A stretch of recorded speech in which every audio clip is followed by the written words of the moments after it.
అండి రామారావు గారు. నమస్తే అండి. రామారావు గారు, పవన్ కళ్యాణ్ గారి యొక్క వారాహికి సంబంధించి ఆర్జీవి గారు ఒక కమెంట్ చేశారు. ఆ టైర్ చక్రాల కింద మనుషులు తొక్కించే అట్లా. అవును, ఏమంటారు మీరు? అది సెటైరికల్గా ఆ సెటైర్లోంచి టైర్ని తీసుకొని వారాహి టైర్ల కింద జనాల్ని తొక్కించుకొని వెళ్ళిపోండి అని చెప్పాడన్నమాట. అది ఎంత దౌర్భాగ్యకరమైన మాట అంటే, ఏమండి అంటే మీరు మనుషుల్ని చంపేస్తున్నారు, మనుషుల్ని చంపడానికి బయలుదేరుతున్నారు. మీ వారాహి రథం చేసే పని ఏంటంటే అడ్డొచ్చేవాడిని చంపేస్తుంది. టోటల్గా అల్టిమేటం ఏంటంటే మీ వారాహి మనుషుల్ని చంపడానికే పుట్టింది అని చెప్తూ అక్కడ చంద్రబాబు నాయుడు మనుషులు చంపిన దాన్ని గుర్తు చేస్తాడు. అలాగే ఎక్కడో ఒక ముగ్గురు ఆడవాళ్ళు చచ్చిపోయారు, అది గుర్తు చేస్తాడు. వెరసి తెలుగుదేశం జనసేన కలిపి వీళ్ళు చేస్తున్న కార్యక్రమం ఏమిటయ్యా అంటే మనుషుల్ని చంపడం. అది ఆ దౌర్భాగ్యుడి తాలూకు ఆలోచన. తప్పు కదమ్మా. చక్కగా వాళ్ళు ఏదో ఒక రాష్ట్రంలో ఒక గణనీయమైన మార్పుని కావాలని తను కష్టపడుతున్నాడు. 100 కోట్ల 120 కోట్ల ఆస్తిని మొత్తం కరగదీసేసి ప్రజల పాలు చేసేసి ఇప్పటికి కూడా అష్టకష్టాలు పడుతున్నాడు. చేతైతే ఆయన సాయం చేయాలి, లేకపోతే ఊరుకోవాలి మౌనంగా. కానీ అంటే కేవలం మీరు బయలుదేరుతుంది మీ యాత్ర, మీ తాలూకు వారాహి యాత్ర కానీ ఆయన తాలూకు పాదయాత్ర కానీ మనుషుల్ని చంపడానికి అంటే ఎలాగవుతుంది? అది కరెక్ట్ కాదు కదా. మరి జనసేన వాళ్ళు ఊరుకుంటారా? తెలుగుదేశం కార్యకర్తలు ఊరుకుంటారా? దీనికి సమాధానం చెప్పరా? సమాధానం చెప్పే రోజు వచ్చిందని నేను చెప్తున్నా. జనరల్గా రామ్ గోపాల్ వర్మ గారు అని అంటే సినిమా ఇండస్ట్రీకి సంబంధించిన వ్యక్తి. అవును. సో ఇండస్ట్రీకి సంబంధించి ఏదైనా కష్టం ఉన్నా లేకపోతే లోపాలు ఉన్నా ఎత్తి చూపుతారంటే అనుకోవచ్చు. బట్ రాజకీయాలకు సంబంధించి కూడా ఎత్తి చూపుతూ సర్కాస్టిక్ గా సెటారికల్ గా మాట్లాడుతూ ఉన్నారు. అవును. ఏమంటారు? ఆయన ఒక బలహీనత. ఎందుకంటే ఆయన మామూలు సామాన్యంగా ఉండడం, అసామాన్యంగా ఉండడం కాకుండా అది విచిత్రంగా ఉండేటువంటి నైజం అయింది. అంటే ఇప్పుడు ఎలాగ అంటే నీ ముక్కెట్టి ఉందంటే ఇలా చూపించడు, ఇలాగ పెట్టి ఇలా తిరిగి వీలైతే చెయ్యిని విరుచుకొని ముక్కుని చూపిస్తాడనమాట. అలా ముక్కుని చూపించుకోవడంలో ఆయనకు ఒక ఆనందం. అది రామ్ గోపాల్ వర్మ ఆ సినిమాలు ఏంటి, ఆయన మాటలు ఏమిటి, ఆయన పద్ధతి ఏమిటి, ఆ నడవడిక ఏమిటి, ఆ ఓడక ఏమిటి, ఆ అమ్మాయిలు ఏంటి, అలాంటి వాళ్ళ మాటలు మనం పట్టించుకోవాల్సిన అవసరం లేదు. కానీ ఆ మాటలనే పట్టించుకుంటున్నారు ప్రజలు. అర్థమైందా? ఆ మాటలు మనం పట్టించుకోవాల్సిన అవసరం లేదు. తాగుతూ మాట్లాడే మాటలు, అర్థమవుతున్న మాటలు ఎలా అవుతాయి అనుకుంటాం మనం? వాడు తాగుబోతు మాటలు అంటాం అన్నమాట. అర్థం లేని మాటలనే తాగుబోతు మాటలు అంటాం. ఆ మాటలే ఇవి. ఆ మాటల కింద మనం చూడవచ్చు. రామ్ గోపాల్ వర్మ గారి నుంచి ఒక ట్వీట్ వచ్చినా లేకపోతే ఆయన నోట్లో నుండి ఏదైనా ఒక మాట వచ్చినా అది వైరల్ అయిపోతుంది కాబట్టి, జనాల్లోకి తొందరగా వెళ్ళిపోతుంది కాబట్టి ఈ విధంగా ఏదైనా రాజకీయ పార్టీ వాళ్ళు రామ్ గోపాల్ వర్మ గారిని వాడుకుంటున్నారు అనుకోవచ్చా? డెఫినెట్గా వాడుకుంటున్నారు. వైసీపీ పార్టీ వాళ్ళు రామ్ గోపాల్ వర్మని ఎంతవరకు వాడుకుంటారంటే మ్యాక్సిమం వాడుకుంటారు అన్నమాట.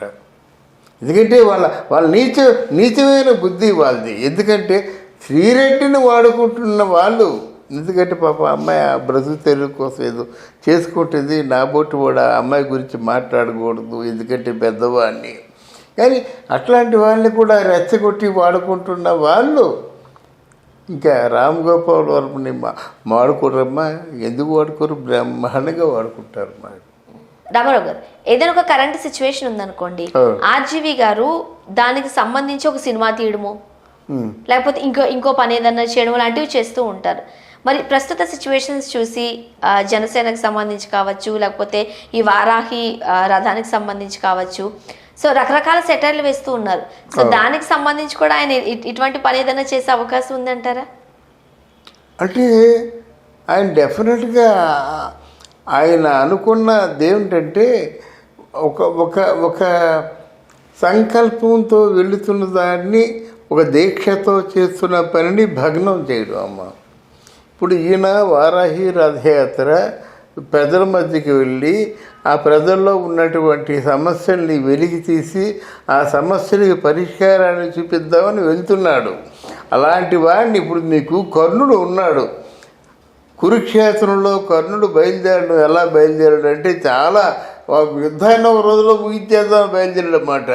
అప్పుడు ఇలాంటి ఆర్జీవి లాంటి వాళ్ళు ఏం చేశారంటే, ఏమిటి నువ్వు వాళ్ళ మీద యుద్ధానికి వెళ్తున్నావా, బలేవాడవయ్యా నువ్వు, అసలు నీ కెపాసిటీ ఏమిటి, వాళ్ళ కెపాసిటీ ఏమిటి, నువ్వు ఓడిపోతావు అన్నాడు.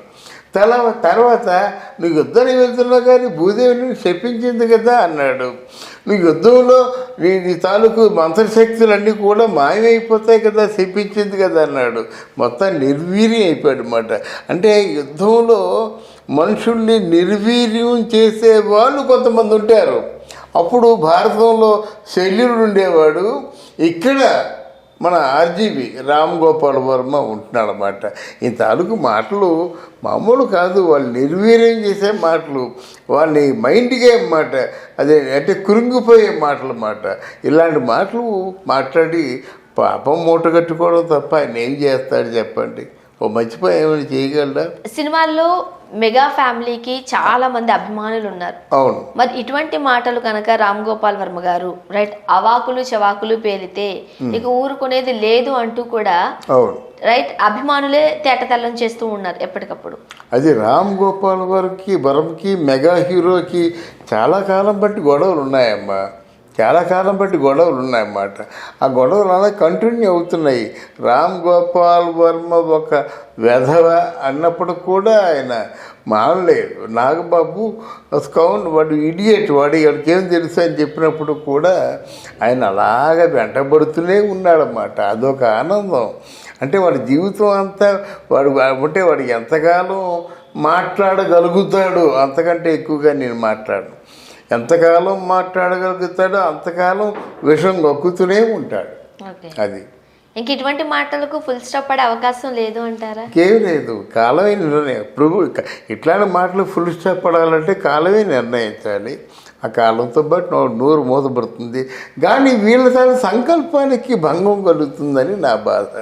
ఇప్పుడు లోకేష్ ఎంతో ఆ తల్లిదండ్రుల దేవున, అత్తమామల దేవున, భార్య తాలూకు అంటే విశేషం ఇవన్నీ తీసుకొని బయలుదేరాడు. ఎంతో పట్టుదలతో బయలుదేరాడు. ఎంతో పట్టుదలతో బయలుదేరినట్టయితే అక్కడ నిర్వీర్యం అయిపోతున్నాడు కదా. ఇప్పుడు రకరకాలుగా నువ్వు ఉన్నావు, ఎంతో పట్టుదలతో ఉన్నావు, రకరకాల మాట్లాడుతుంటే మనిషి ఎప్పుడూ కృంగిపోతాడు కదా. ఏమైపోయింది ఇప్పుడు మనుషులు చూడగానే అర్జునుడు కృంగిపోయాడు అన్నమాట. అయ్యో నా తాలూకు తాత, నా నాన్న, నా గురువు గారు అంటే అసలు బాణం వదిలేశాడు. నిర్వీర్యం అయిపోతాడు. ఎప్పుడైతే ఉద్వేగానికి లోనయ్యాడో మనిషి నిర్వీర్యం అయిపోతాడు. నిర్వీర్యమైనటువంటి ప్లేసులోనే ఒక భగవద్గీత వెలుస్తుంది. Thank you so much. Thank you.